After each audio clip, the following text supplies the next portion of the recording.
अंबेडकर की जन्म जयंती के अवसर पर यहाँ पर उपस्थित हमारे सभी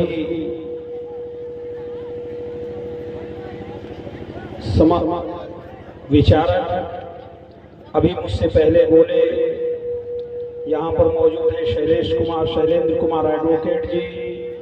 प्रदीप कुमार एडवोकेट जी संबोधित मुझसे पहले आप लोगों ने संबोधित किया, राकेश पटेल जी। आज के इस कार्यक्रम में मौजूद पुरैना गांव के हमारे प्रधान हबीबुर रहमान साहब, सूर्यभान गौतम जी, चंदन जी,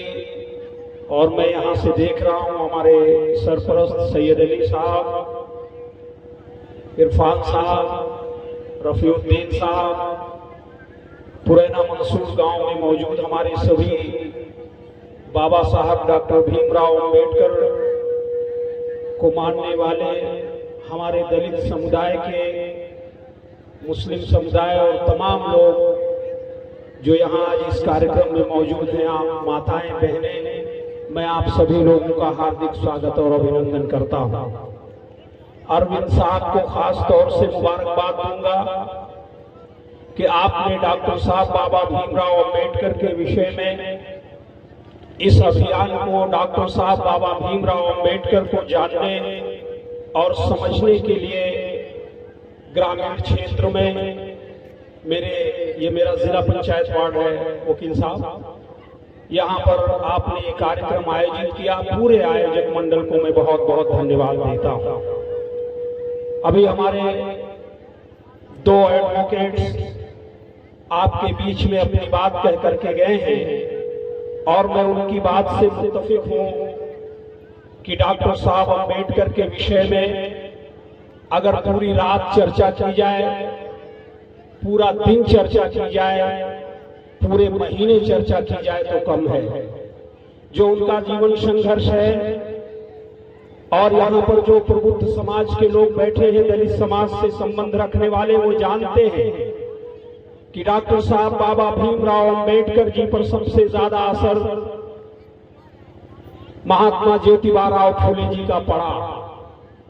ये एक संयोग था इस देश में कि जब बाबा साहब महात्मा ज्योतिबा फूले जी वर्ष 1890 में जब उनका देहांत होता है, जब उनका देहावसान होता है, तो बाबा साहब 1891 में पैदा होते हैं। यह प्रकृति का भी नियम था और उस वक्त के जो हालात थे,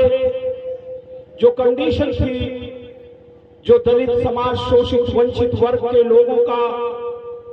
के ऊपर जो जुल्म और ज्यादती और अत्याचार था, आपको पढ़ना चाहिए महात्मा ज्योतिबा फूले जी को। आपको सबसे ज्यादा असर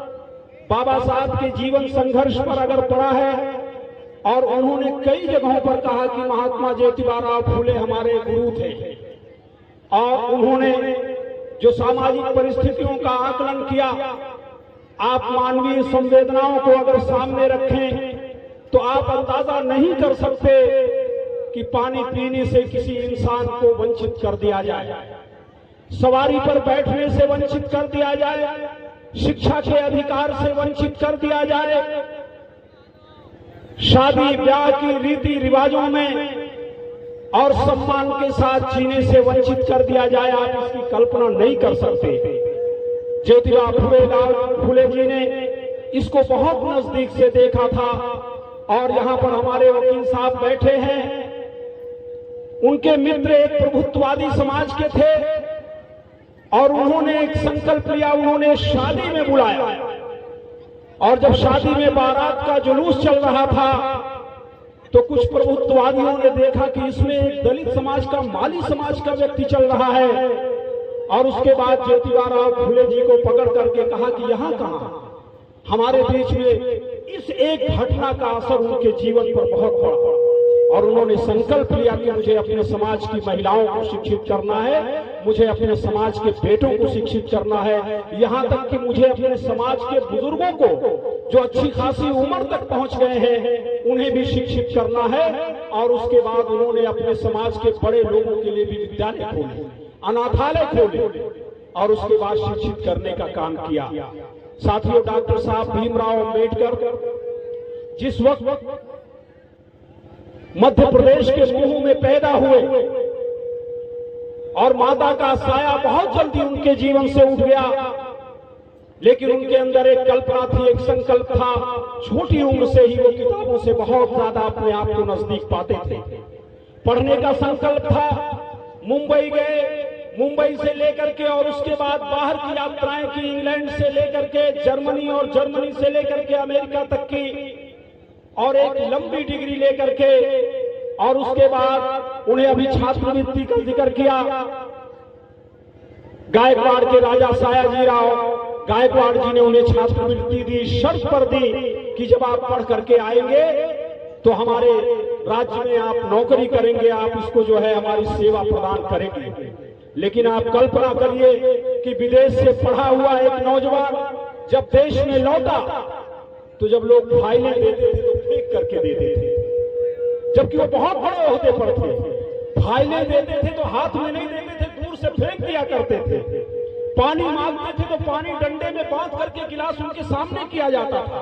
आप कल्पना नहीं कर सकते। जब वो पढ़ते थे, छोटे थे, जिस विद्यालय में जाते थे वहां पर बैठाते थे जहां पर लोग चप्पल निकालते थे। नल में पानी पीने का अधिकार नहीं था। आज के नौजवान जो हमारे यहाँ पर बैठे, अभी इशारा किया है वकील साहब को, खुल करके इस बात को कहना चाहिए था आपको। हम लोग ये समझते हैं कि हम इस तरह के कार्यक्रम कर करके और जुलूस निकाल करके, डीजे बजा करके बाबा साहब के संकल्पों को आगे बढ़ा लेंगे, ये संभव नहीं है। आपको भी पढ़ना पड़ेगा, वकील और डॉक्टर और इंजीनियर पैदा करने होंगे अपने समाज में। यहाँ पर माताएं और बहनें बैठी हैं, आपको पढ़ना चाहिए भीमाबाई के संकल्प को, आपको पढ़ना चाहिए रमाबाई के संकल्प को। आप यकीन नहीं कर सकती कि जब यहाँ पर बाबा साहब के बच्चों का देहांत होता था और बाबा साहब को इसकी सूचना मिलती थी तो रमाबाई ये कहती थी कि आपको आने की जरूरत नहीं है, हम इनका अंतिम संस्कार कर देंगे, आप जिस मिशन पर लगे हैं उस मिशन पर लगे रहिए। कहाँ है आप रोना, हमारे आपके रोना से काम चलेगा कि हमें अधिकार नहीं मिलता, हमें नौकरी नहीं मिलती, हमें बाबा साहब ने आपके अधिकार को। हमारे बहुत से लोग यहाँ पर दलित समाज के चिंतक बैठे हुए, मैं इनके बारे में मुझसे बहुत ज्यादा ये लोग जानते हैं, लेकिन मैं आपके बीच में कहना चाहता हूँ साथियों, गायकवाड़ के राजा ने, डॉक्टर साहब बाबा भीमराव सयाजीराव गायकवाड़ ने जब आपको आरक्षण पैसा देकर के, छात्रवृत्ति देकर के पढ़ाया, डॉक्टर साहब के मिशन को समझ चुके थे छत्रपति साहू जी महाराज, और सबसे पहले उन्होंने 50% आरक्षण अपनी रियासत में देने का काम किया। ये डॉक्टर साहब से प्रभावित होकर के ये दिया था। उन्होंने नौकरी दी, उन्होंने शिक्षा माफ की, उन्होंने स्कूल खोले, और डॉक्टर साहब का इतना असर उन पर पड़ा कि उन्होंने एक बहुत लंबी अपनी रियासत में बहुत ज्यादा अधिकार और वो दे दिए। लेकिन हम जरा गौर करिए, आप ईमानदारी से, यहाँ पर माताएं बहनें भी, क्या हमने शिक्षा का कोई बजट अपने घर में रखा है? क्या हमने ये संकल्प लिया है कि हम अगर मजदूरी कर रहे हैं तो कोई जरूरी नहीं कि हमारा बेटा भी मजदूरी करे? क्या हमने ये संकल्प ले लिया है, यहाँ पर रात दिन हाड़ तोड़ मेहनत करने वाले ये लोग जो समाज का, मेरा समाज के लोग बैठे हैं, आप कभी सोच सकते हैं कि दिन भर हाड़ तोड़ धूप में मेहनत करते हो और उसमें से 100 रुपया भी घर पे वापस नहीं आता? कहाँ चला जाता है ये पैसा? हमको सोचना पड़ेगा, ये संकल्प लेना पड़ेगा कि हम लोग यहाँ पर खासतौर से माताएं बहनाएं बैठी हैं, आप लोग संकल्प लीजिए कि हम लोग आगे चल करके डॉक्टर साहब बाबा भीमराव अम्बेडकर के आंदोलन तो बहुत चल रहे हैं। बाबा साहब डॉक्टर भीमराव अम्बेडकर के बगैर इस देश के लोकतांत्रिक समूह की, लोकतांत्रिक प्रक्रिया की, अभी आपने संविधान की मूल प्रस्तावना से आप लोगों को शपथ दिलाई है, लेकिन बाबा साहब के संविधान के बगैर इस देश के मौजूदा स्वरूप की आप कल्पना नहीं कर सकते। आप कल्पना नहीं कर सकते। आपको रोड बोलने का अधिकार, आपको शिक्षा ग्रहण करने का अधिकार, आपको नौकरी पाने का अधिकार, आपको सम्मान के साथ चलने का अधिकार, आपको अपनी बात कहने का अधिकार, आपको कमाई हुई रोटी इज्जत के साथ घर में बैठ करके खाने का अधिकार, अगर किसी ने सुरक्षित और संरक्षित किया है तो बाबा साहब डॉक्टर भीमराव अंबेडकर जी ने अपने संविधान के माध्यम से किया है। और उनके लिए सच्ची श्रद्धांजलि ये होगी, उनका सच्चा सम्मान यह होगा कि हम संकल्प लें कि हम अपने बच्चों को भूखे रह करके भी पढ़ाएंगे और उन्हें आगे बढ़ाने का अवसर प्रदान करेंगे। और इस देश की सुरक्षा और इस देश की जो मेन स्ट्रीम, जो इस देश की एडमिनिस्ट्रेशन है, इस देश की जो मेन स्ट्रीम, चाहे वो मीडिया हो, चाहे वो कोई भी क्षेत्र हो, उसमें अपने बच्चों को भेजने का काम करेंगे। यही होगी सच्ची श्रद्धांजलि। और मैं समझता हूं कि हम लोगों को आज यहाँ पर हमारे दलित समाज के, चाहे कमजोर समाज के, मुस्लिम समाज हो, दलित समाज हो, पिछड़े समाज के लोग हो, या हमारे और अगड़े समाज के लोग हो, जो बाबा साहब के संविधान के माध्यम से इस देश की सत्ता पर, इस देश की हर जगहों पर काबिज है या इस देश की सेवा दे रहे हैं, मैं उनसे भी निवेदन करूंगा कि डॉक्टर साहब को, वकील साहब का बहुत मैं ये करूंगा। उन्होंने हालांकि बातों को इशारे में कही कि डॉक्टर साहब को जो सम्मान मिलना चाहिए था अभी वो सम्मान नहीं मिला, भारत रत्न मिला भी तो मरणोपरांत मिला, जबकि ये बहुत पहले मिल जाना चाहिए था उनके जीवन काल में। इसलिए साथियों, मैं, आप लोगों ने मुझे बुलाया, बोलने का अवसर दिया, मैं अरविंद जी, उनकी पूरी टीम और आप लोगों से सिर्फ एक बात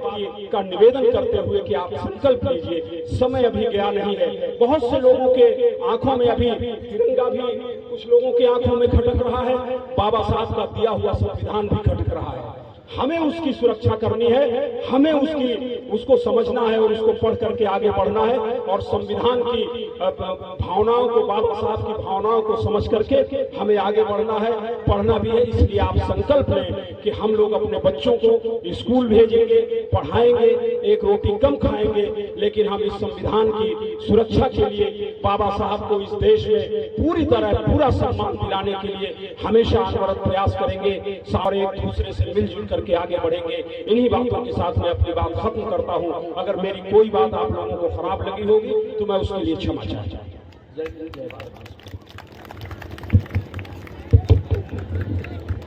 धन्यवाद माननीय मोहम्मद अहमद साहब, आपने संक्षिप्त में डॉक्टर बाबा साहब अम्बेडकर का जो जीवन संघर्ष था उसको बड़े ही मार्मिक ढंग से